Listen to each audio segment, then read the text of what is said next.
Hello and welcome, I am Arumba. Thank you for joining me. We are on episode number 4 of Let's Play the continuation of Rome series for Crusader Kings. Sorry, not Crusader Kings 2. This is EU4. I know what game this is, I swear.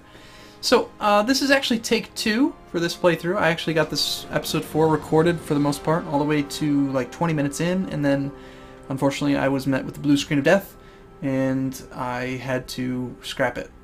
The file was corrupt and I wasn't able to do anything with it. Meanwhile, they decided to patch 1.2, and if you haven't noticed, patch 1.2 is absolutely freaking massive. It is like 12 pages of patch notes. It's huge. It's awesome. It's cool. There's lots of changes.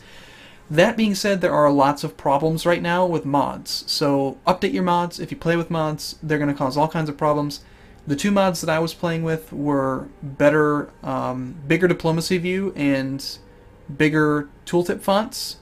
And the tooltip font mod was okay, it was fine, wasn't causing any problems, but the bigger diplomacy view mod causes crashes when you go to the religious tab. So you need to update that. While I was trying to update my mods, I ended up finding that there's been like a spin-off version which basically combines those 2 into one. And it's awesome. It's just called Better UI mod, and I'm using that now. It actually goes a little bit further than bigger font mod. It actually modifies, like, these fonts are larger now as well. And I know some people don't like the fact that I'm kind of like replacing some of the UI elements that Paradox maybe worked really hard on, but I would argue that they didn't work very hard on them because they're hard to freaking read. If I can't read the game, I'm going to change it. That's just how I play. I'm going to make things more better. So everything's got this very, it's just a very easy to read view, and I like it. And the reason for that is I play on 1920 by 1080 because I like to be able to see a lot of stuff, and I've got a huge screen. It's like 24 inches or something. It's big, and that's just how big around it is. I mean, wide, width, I don't know. Doesn't matter. Stop it. So anyway, where we left off, we were playing this, and hopefully, let's check the religious. Good, didn't crash. Sweet. Okay, cool. So actually, I want to mess around. See, look at that. See how bright green that is? That's totally a lot brighter than it used to be. I like that lots, and this is redder. Everything's crisper. You can read it. It's good. It's good stuff. I like it. And I know that, like, from looking at some of the interface stuff, like these numbers, cool, good. I like it. Yep. These numbers are all the same. It's like they modified it everywhere. I mean, everywhere in the game it's been modified. And when you go to, like, let's say you want to go to the rebalance army screen. Even I guess, did it get changed here? Not really, it doesn't look like it. Well, no, it did. I think it did. Anyway, where we left off last, we were at war with in the Roman reconquest of Civis, and we're going to win this. I know this because we've already won it. Well, at least I did, one time. And now I have to do it again because the game crashed. So even this is different. Look at that, wow. Everything has changed. It's so much crisper and easier to read. I like it lots. So we've got 5170 versus 27,000. We should win this, I would hope.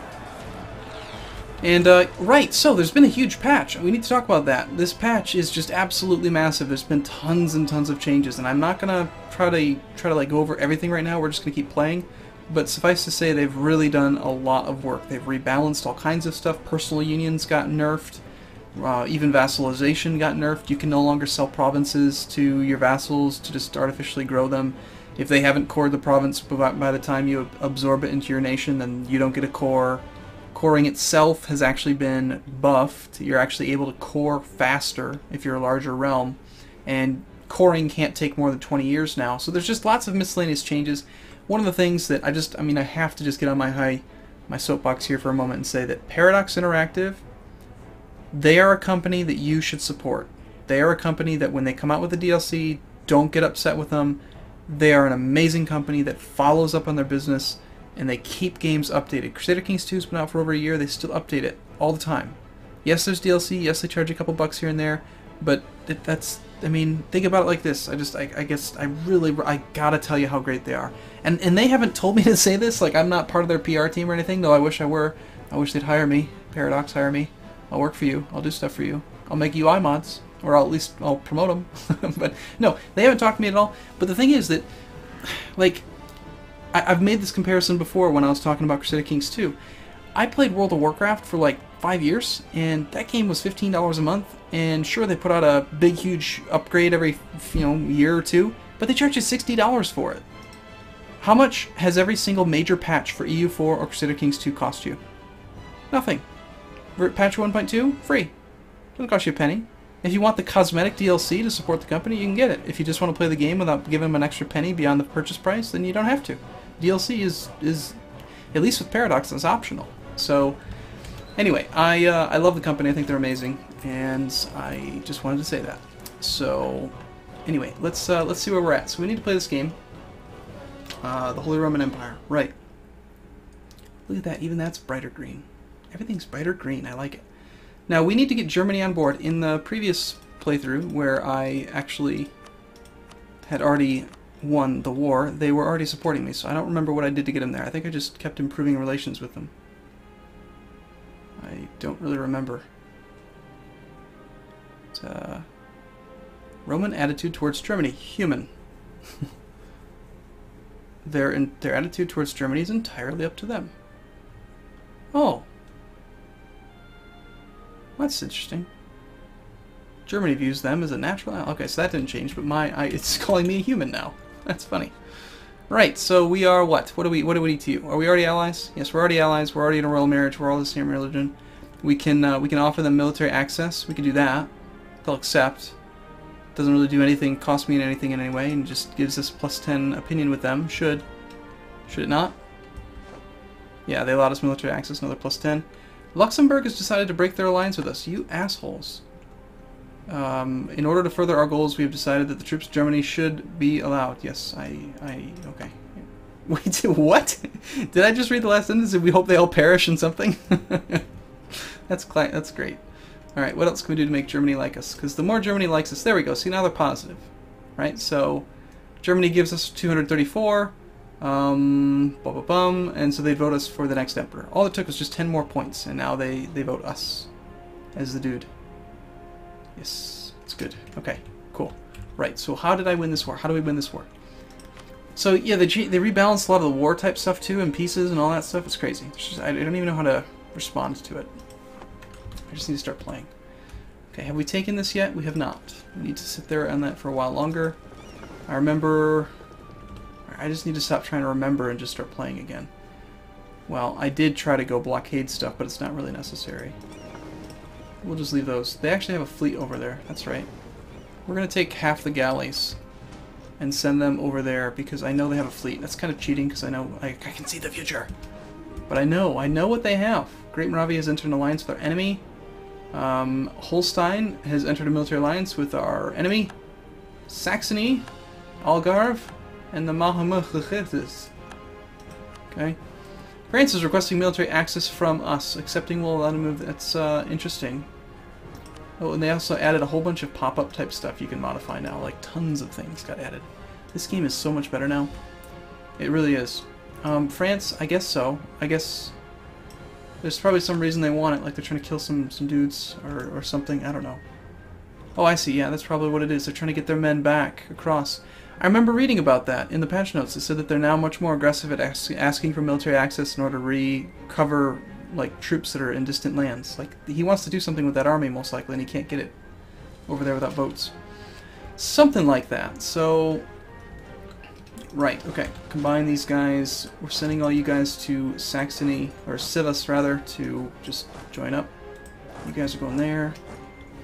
And let's just continue onward. We're ready to play. We are currently in first place, which is awesome, you know, but it's the continuation of Rome, so you'd expect it. We lost colonialism. We just got 3.18 war score from that. We have not yet taken Sivas, so we're actually... Man, that font is so easy to read. Oh my god. You have to get this mod. I'm amazed by it. I mean, I can actually clearly read all of the text. It's sweet. So, yes, Sivas. So we need to take Sivas, but that's going to fall eventually. We have no cannons or artillery or anything, so it's going to take a little while, but this is far too many troops, of course. Also, there is always going to be attrition due to siege now, so that's a big change. You're always going to get 1% attrition if you are sieging, even if you can afford to be there. So, sieging costs dudes. And there's also been a lot of people talking on the forums about how much harder it is with manpower, and I think it's because of the sieging attrition. So we'll take half that army and advance it.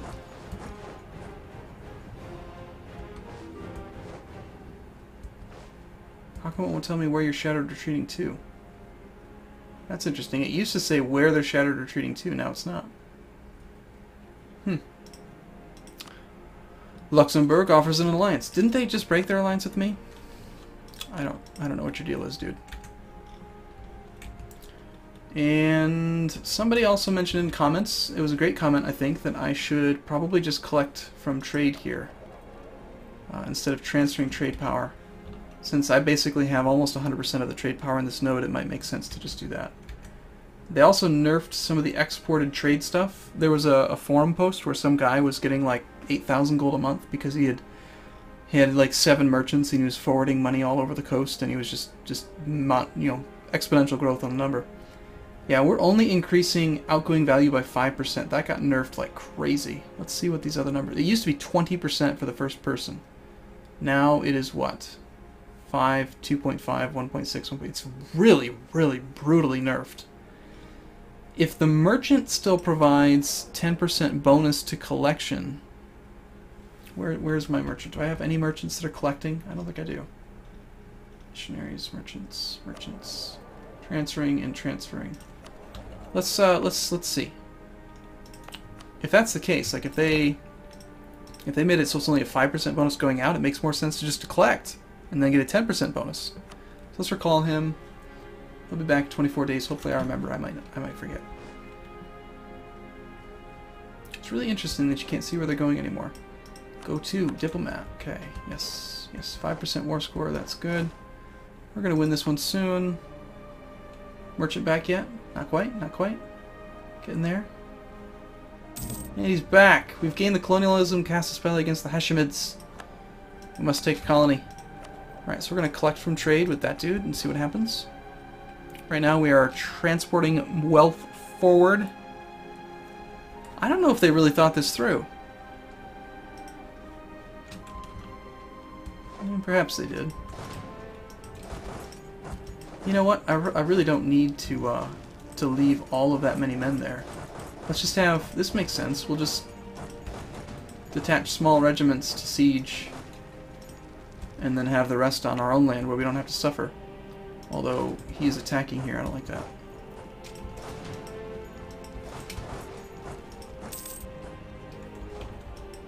And we certainly are suffering lots of attrition by having too many men.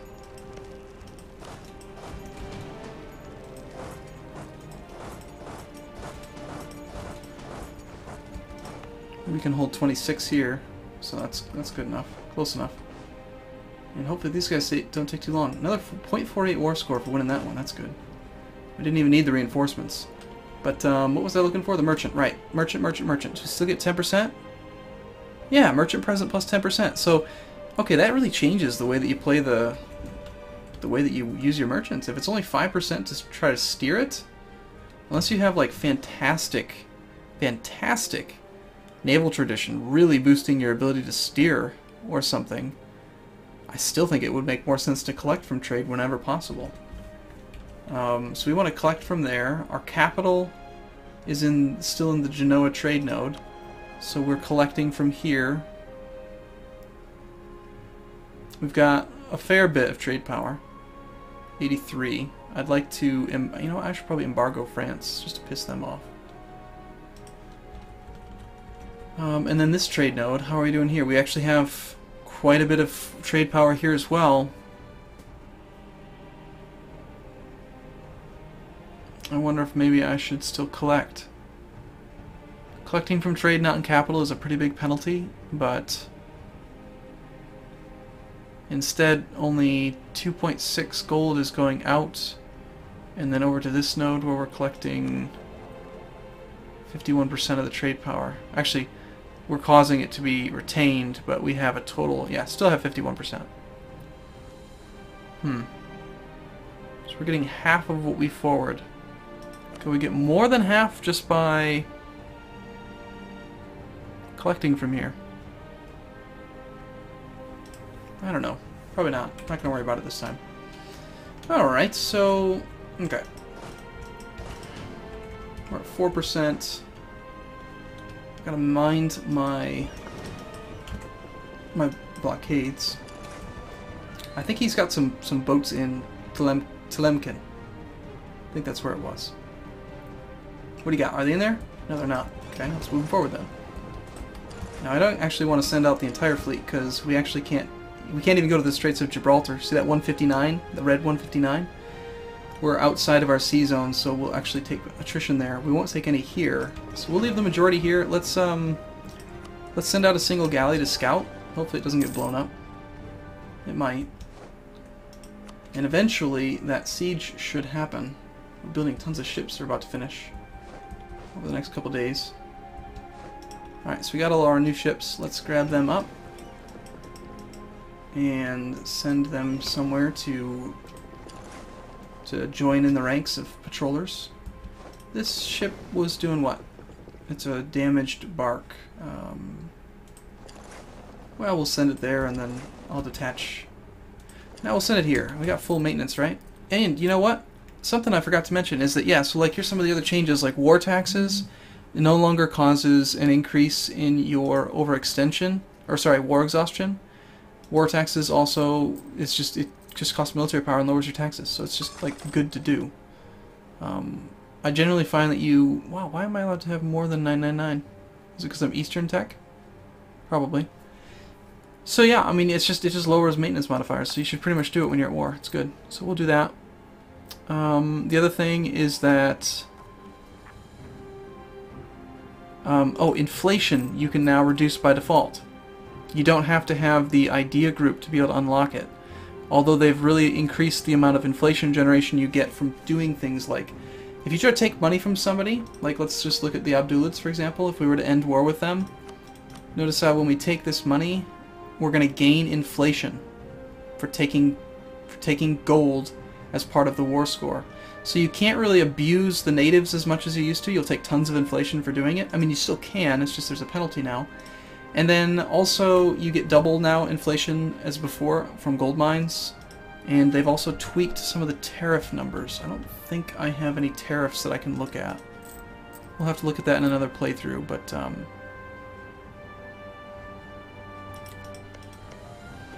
want to see if maybe one of these provinces somewhere. The Umayyads. Do they not have tariffs anywhere?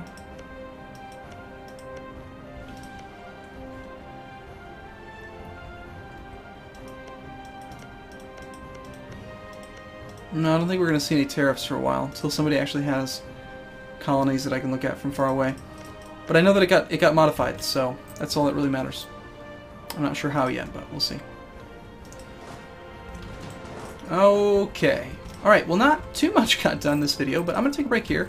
And in the next video, hopefully we will be able to wrap this war up. I know I kind of talked a lot about the patch notes and how Paradox is awesome, but that's because it's all true. And so I will see you again in the next video. Thanks for watching. See you soon.